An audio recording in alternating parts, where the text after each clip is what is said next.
Jumlah komentar netizen yang sudah masuk ke akun YouTube CNBC Indonesia berkaitan dengan berita yang menjadi topik kita pada hari ini, yaitu berkaitan dengan dugaan oplosan beras, di mana beras ini dicampur yang harusnya premium tapi dicampur dengan yang medium, bahkan yang berkualitas rendah. Kita lihat ke komentar yang pertama dari @smileby_7v. Hampir di semua sektor terjadi permainan kotor karena peraturan hanya sebagai pelengkap bukan ditegakkan. Gembar-gembor Indonesia adalah negara bermartabat, tapi nyatanya masih banyak oknum dan masyarakat yang mencari jalan pintas untuk melanggengkan keuntungan pribadi. Kita lihat dulu ya ke komentar yang selanjutnya. Tadi kan ini kan saya yang pilih komentarnya, sebenarnya rata-rata sama sih, menyampaikan bahwa yaitu kita kan sebagai masyarakat juga merasa dirugikan. Kita lihat ke komentar yang kedua, ini agak panjang.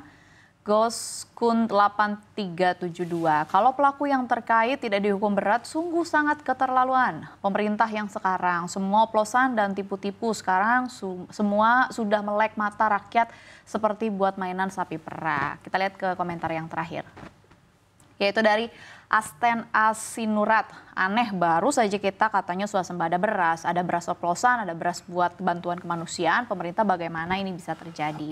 Sama kan concernnya tiga-tiganya. Salah satunya adalah berkaitan dengan beras, tapi bahkan juga komoditas-komoditas lain juga jadi disinggung ya gitu, karena temanya meskipun memang proses yang sedang berjalan berbeda-beda, tapi konsepnya sama loh, sama-sama oplosan. Minyak goreng, BBM, sekarang beras. Jadi kayak untung besar lah. Intinya untung besar.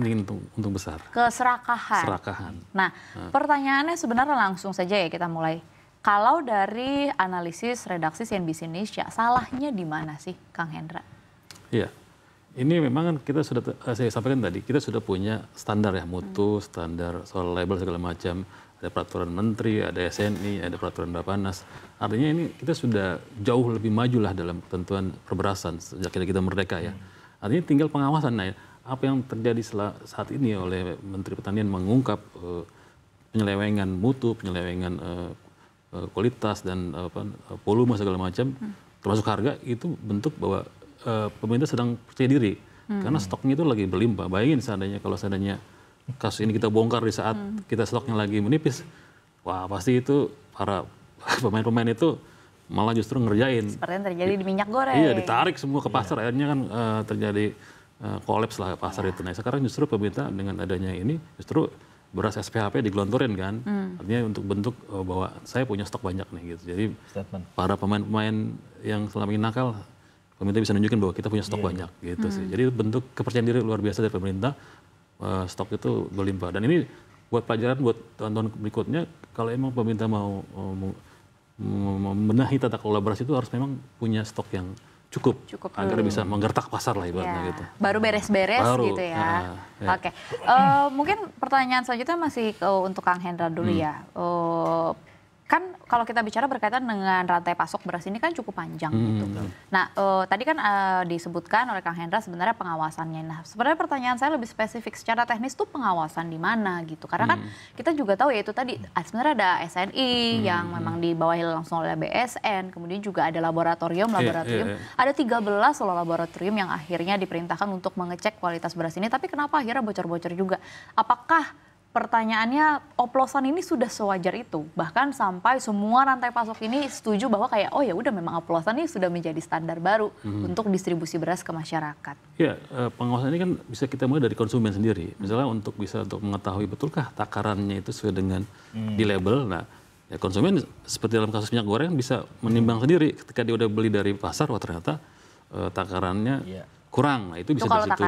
Itu gampang ya kalau awam bisa. Tapi kalau seandainya sifatnya pecahan beras, terus kadar air, butiran, sos segala macam itu memang harus dicek di lab. Nah, itulah tugas dari pemerintah, kehadiran negara untuk melakukan pengawasan dalam ini dari Kementerian Perdagangan, termasuk Kementan, termasuk Bappenas gitu loh, untuk mengecek apakah beras yang sudah beredar di pasar itu sesuai dengan ketentuan mutu dan SNI yang ada gitu kan. Walaupun memang sekarang SNI sifatnya masih sukarela ya, belum wajib. Tapi mungkin ke depan untuk lebih memastikan bahwa beras yang dinikmati konsumen itu benar-benar bermutu secara kualitasnya, ya harus juga mungkin ada pertimbangan untuk dibikin wajib SNI itu, saya pikir. Oke. Gitu. Oke, kalau tadi kan kalau Pak Mentan bilang bahwa kemungkinan praktik ini sudah berlangsung 3 tahun. Katakanlah kalau misalnya praktik ini seperti yang sudah disampaikan lazim, katakan 5-10 tahun, berarti kan kerugiannya bisa sampai 500 sampai 1000 triliun. Kerugiannya jelas masyarakat. Yang untung siapa sih sebenarnya? Mungkin Bang Iqbal boleh bantu jawab. Ya, yang untung harusnya ya para pemain itu ya. Cuman memang kembali lagi dari sisi penegakan hukum setelah ini. Karena kita sempat memberitakan juga ya, Kang Hendra, beberapa produsen beras juga sudah diperiksa oleh Bareskrim ya, oleh kepolisian. Itu kita berharap pemeriksaan ini bisa mengungkap sebenarnya apa motif dan praktik. Dan tadi Dina benar, ini udah berapa tahun nih melakukan ini gitu loh. Dan apakah memang ada peraturan perundang-undangan yang dilanggar. Bila perlu memang ya kalau memang harus ada tersangka, harus ada langkah selanjutnya ke pengadilan dan seterusnya, menurut saya harus dibuka terang benderang gitu. Jadi pelajaran juga agar jangan sampai di komoditas yang lain keburu ada rame dulu gitu ya. Baru viral dulu, viral baru dulu, ya baru gini. seperti itu. Tapi jadi, ini sih sebenarnya nggak bisa dibilang viral ya, karena memang akhirnya dari pemerintah memang berinisiatif gitu untuk melakukan pengecekan lewat laboratorium. Karena memang terlalu menurut saya terlalu kentara ya, karena terlalu aneh bahkan karena stok berasnya aman, diklaim presiden di berbagai forum, tapi di praktiknya di masyarakat kok secara prinsip ekonomi nggak nyambung match gitu nih. loh. Berarti ya tentu ya memang patut diapresiasi ya langkah Pak Mentan untuk menginvestigasi ini gitu. Dan ternyata temuannya seperti ini. Gitu. Oke. Sekarang kita bahas berkaitan soal harga dengan kasus ini. Apakah juga akan berpengaruh begitu terhadap harga beras? Mungkin beras yang akan dibeli oleh masyarakat, tapi mungkin yang tidak kalah penting juga beras atau gabah yang dijual di level petani. Karena ya itu balik lagi kan kita harus memikirkan juga kesejahteraan petani. Terutama kalau kita masih punya semangat untuk memajukan pangan di Indonesia, swasembada pangan dan lain-lain. Itu kira-kira apakah ini juga akan terganggu dengan adanya kasus ini, temuan ini? Justru yang menariknya gini, Dina, semenjak berapa hari kasus ini bergulir, justru di pasar toko-toko retail itu produsen beras itu memerintahkan toko retail untuk menurunkan harga loh. Artinya mereka ya tanda petik sudah jiper duluan nih ibaratnya. Karena ada kasus ini ya, saya pikir itu sebuah langkah positif. Tapi saya pikir walaupun itu sudah ada upaya menurunkan harga dengan ada kasus ini, tetap namanya penegakan hukum harus tetap dilakukan. Bagaimanapun ketika menjual barang yang tidak seharusnya itu adalah pelanggaran undang konsumen ya, artinya sudah ada penipuan di situ. Saya pikir untuk benar-benar untuk memastikan bahwa ini adalah kasus yang harus dituntaskan sampai akar-akarnya, ya harus ada penegakan hukum. Nggak bisa cuma, oke, saya turunkan harganya deh gitu. Oke, saya tarik lagi produknya ke pasar, nanti saya balikin lagi, nggak bisa. Nah, tapi itu jadi pertanyaan saya juga. Penarikan produk ini kan juga bukan hal yang main-main ya. Pasti harus ada keputusan sendiri, ada pertimbangannya sendiri. Nah, ini kan proses hukum masih terus berjalan. Istilahnya yang benar-benar salah masih belum ditemukan secara legal, secara sah begitu. Kira-kira mungkin Bang Iqbal boleh bantu jawab. Kalau dari masyarakat sendiri berharap atau sebenarnya bijaksananya, apakah memang semuanya yang diduga dioplos ditarikah atau seperti apa sih sistemnya dihilir ini kan terutama udah, ya? Kalau dari asosiasi retail kan bilang bahwa ya ini perintah siapa yang bisa merintah misalkan untuk menarik produk. Kalau memang, dan masalahnya adalah saya belum lihat ya daftarnya Pak ya, daftar merek yang diduga gitu kan. Ada yang bilang ini ya di medsos kan udah tersebar lah ini, tapi kadang-kadang nggak tahu ya, belum ada ya Pak ya. Setahu saya ada daftarnya udah ada ya. Sudah nah ada. Itu menurut saya sebenarnya ya tinggal dipublish aja kan. Dan kalau memang beras-beras itu tidak sesuai dengan kategorinya, dibilang premium ternyata medium atau bahkan curah, ya menurut saya seyogianya juga dari retail juga ditarik ya. Ya itu justru peranan Bareskrim atau Satgas Pangan harus benar-benar penting di sini, karena di tangan mereka lah yang akan menentukan misalnya mereka yang merilis nama-nama secara resmi gitu. Bener-bener. Karena saya rasa pasti yang retail pengusahanya sih pasti ngikut aja pasti sih. ngikut aja. Kalau udah diperintah, kalau dirilis kan? Iya, udah dirilis ya pasti. Tapi yang saya lagi-lagi kan kalau udah kayak gini konsumen juga kan. Konsumen lagi yang rugi gitu, dan kemana mereka harus, ya mungkin ada badan itu ya Pak ya. konsumen ya, pengawasan segala macam. Tapi YLKI, ya BPKN ya, tapi ya cuman kan sanksi dari lembaga ini juga lemah kan. Jadi harus ada efek jera memang dari penegak hukumnya sih. Nah, kalau dari pemerintah kemudian dari aparat penegak hukum ini kan melibatkan cukup banyak instansi begitu. Dari pemerintah saja katakan oleh Kementan, kemudian ada dari Kemendak, kemudian juga kementerian-kementerian lainnya yang juga mungkin berkaitan. Di sisi lain kalau dari penegakan hukum juga kepolisian, dari Kejaksaan Agung. Nah, mulai saat ini diketahui kasus beras oplosan ini sesuatu yang lazim. Tapi kan kita nggak mau ini berulang kembali. Sebenarnya sistem seperti apa sih yang harus dilakukan oleh para instansi-instansi ini supaya bisa meyakinkan masyarakat bahwa beras yang dikonsumsi benar-benar sesuai produknya dengan apa yang tertera di kemasan.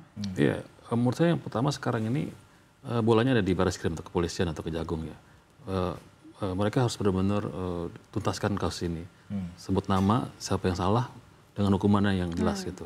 Setelah itu baru inilah momentum bagaimana kita benahi tata niaga beras yang sekarang ini. Pencegahannya bagaimana? Pencegahannya ya misalnya tadi konsumen udah mulai harus sadar bahwa dia ketika beli produk beras harus sudah ngerti ini medium atau premium, pikir harganya ini gitu. Memang kalau untuk bicara detailnya sulit. Patahannya gimana segala macam itu emang sangat awam akan sulit. Cuma minimal ya dengan adanya kasus ini justru momentum pas untuk pembenahan sistem perberasan Indonesia, termasuk soal masalah mutunya gitu. SNW perlu diwajibkan kalau bisa sih. Tapi tentu nanti pertimbangannya bagaimana, apakah mempengaruhi gejolak pasar atau tidak gitu sih.